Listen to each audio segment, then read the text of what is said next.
present Episode 16 in the Green Valley Line, the story of a backcountry railroad in the early years of the 20th century. In Morristown tonight, there is great rejoicing over the news that the seemingly unavoidable sale of the little railroad has been once more staved off, for a time at least. Out on the west end, Mickey Donegan and Spider McGee on the 1290 are roaring towards Morristown with 37 cars of fruit behind them. Since leaving Brown's Pass this evening, the 1290 has made no stops. Spider and Mickey are still unaware of the good news. By the Lord, Harry, I'd like to know what's happened this week. Oh, say, listen, you might as well say goodbye to this here job. When the CK&W takes over this here streak of rot, you and me is going to be the first to find get fired. And that ain't nothing. Well, now it's all right for you to be talking. I've been 12 years now in the Green Valley, and I'm getting too old to be drifting round the country. Well, I reckon we'll soon find out. Soon we be meeting number 3 at Hilltop Side. Then we pull it straight, we find out from the operator what's happened. Keep your eye open for that signal. They might be letting us go through town for the passengers. No chance. The board's clear. Better cut her, Mickey. We'll soon be in the yard limit. Sure, I see him. Hey, lively! Open that gate! Okay. There's number 3 coming up the hill, Mickey. All right. And say, slide over to the depot and ask them how the meat come out. All right, Joe. Yes, now there'll be a fine day enough round here if Graham gets hold of the Green Valley. Keep on a going, Mickey. That's enough, Mickey. Tail end's in the clear.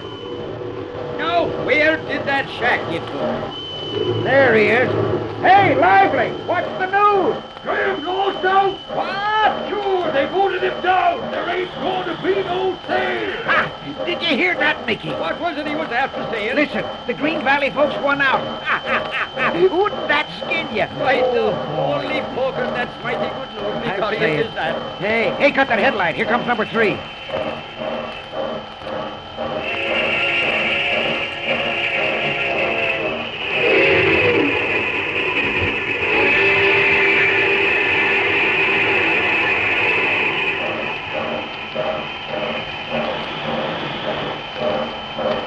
Come on, Rusty.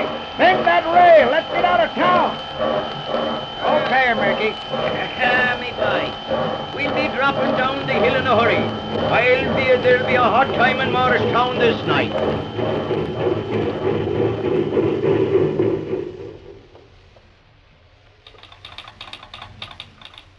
Hello. Hello, Colville. Ask Simpson if he can make Unity for number 3. What? Sure, she's right on the dot. He can? All right. Tell him to drop those empties and get out of town. All right. Hello there, William. Hello. This is where you are, eh? Don't you ever sleep? How are you, Uncle? Come on in and sit down, won't you? Thanks. Well, I couldn't get any rest at that hotel. This whole town seems to have gone mad. Sure, and you're the hero of the occasion. I guess nobody's likely to go to bed tonight in Morristown. Well, how much longer are you going to be working here, William? Oh, just another half hour. Then Lawson comes on. I've got to see that fruit train in. That's our big money train, you know. Fine. But, come, this working night and day doesn't look so good to me, young fellow. Oh, I've just got another 2 weeks of this night shift. It's only 4 hours, then we get a full staff. I see. By the way, William, about this mortgage business. Oh, just a minute, Uncle. There's the headlight of the 1290. Oh. She's just dropping down the hill. I've got to give her the semaphore. Okay. What was that you asked me? I'd like to talk over those fall obligations of yours. How do you stand for meeting that mortgage payment? Well, not so good, Uncle. Our earnings have mounted up pretty well this last few weeks, but expenses are pretty high, too. What's that mortgage total? Well, Graham raised 3 different mortgages, 1, 2, and 300,000. 600,000, eh? That's right. Well, that's not serious for a paying road. No, but the first of those mortgages falls due this September 15th. No chance to renew it.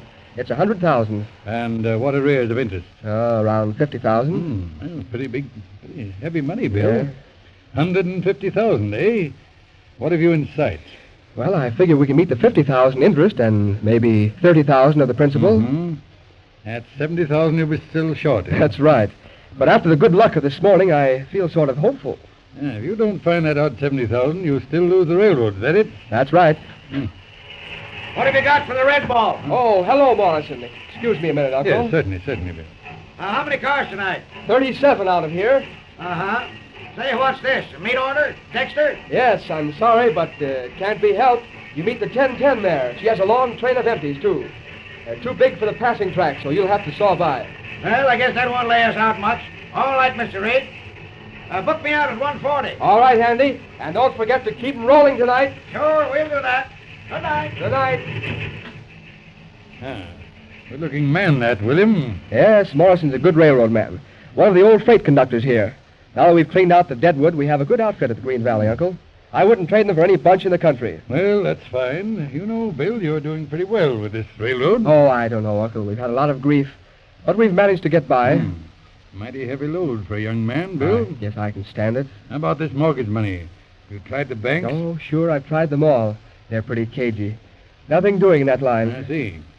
Well, my boy, we'll have to see what can be done. See here, Uncle, you've done an awful lot already. Stopping that sale this morning. Well, I never really thanked you either. No, not a word, Bill. I thoroughly enjoyed it. Much better than going fishing. Well, you're going to stay over the weekend with us, Uncle? Why, yes, and that reminds me. I'm going to take a run up to the hills tomorrow to see how the trout are biting. Now, how about taking a day off and coming along, William? Uncle, there's nothing I'd like better in the world, but... Never mind the buts. This railroad isn't going to take any harm for a day anyhow, and the holiday will do you good. Well, I'd sure like to. As a favor to me, Bill. All right, Uncle. Guess one day won't hurt. Right. I'll see you then at breakfast in the morning. All right. We'll get Abe Meadows to drive us up to the Big Forks. You can forget about railroads for one day at least, young fellow. Fine. Good night, Uncle. Good night, Bill.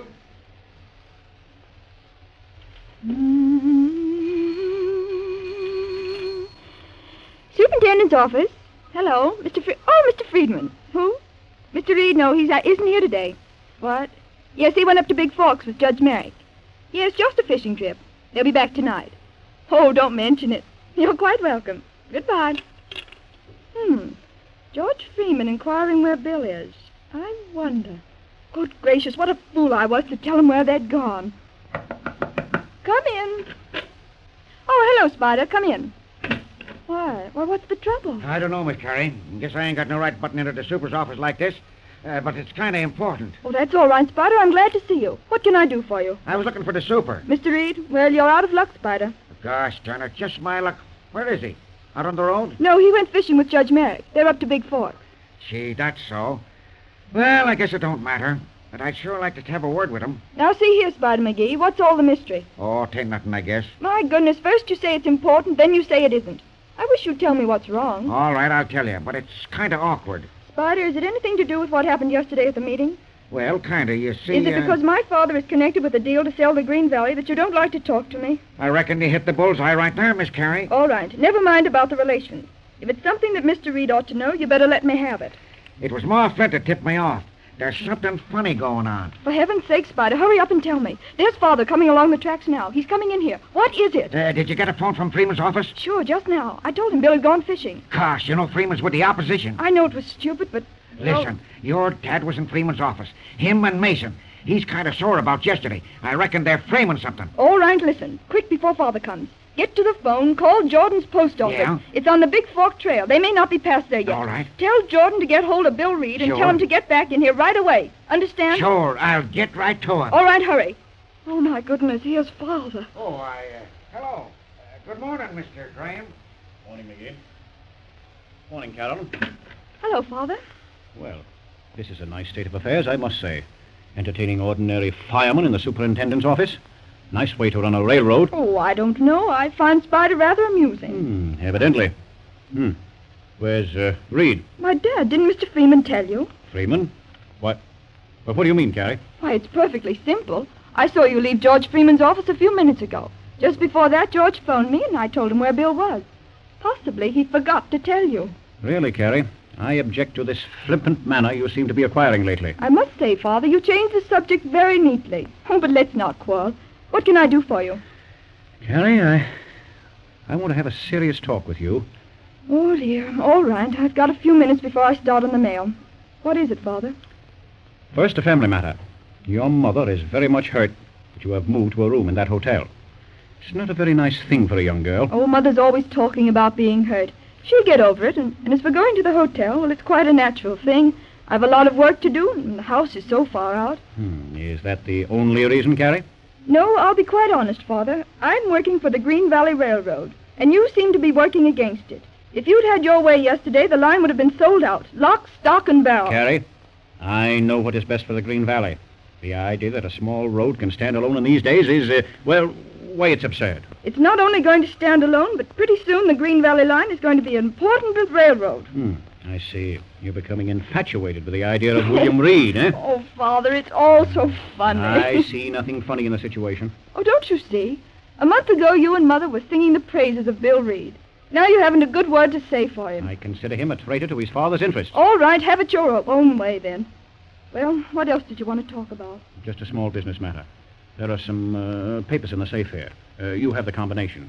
Please open it for me. Oh, but, Father, you'll have to wait till Bill returns. Why, that's impossible. The matter is urgent. Carrie, give me that combination. Father, I'm sorry. I can't do it. I'm the president of this road. I demand that combination. If necessary, I shall use force to obtain it. Here, stay away from that phone. I tell you, I won't give it to you. Miss Carey, I just got word that... Oh, excuse Spider, me. don't go. Stay right here. I want you. All right. Father, I think you'd better go. Very well. But understand, I'm going to get that combination. Oh, dear. What is it, Spider? Say, I phoned Jordan at 10 Mile. They went up the trail a piece, found Meadows lying unconscious. No sign of Bill Reed at the judge. Reckon they've run into trouble. Hurry up, Spider. Get the sheriff's office on the phone. Okay, Quick. going.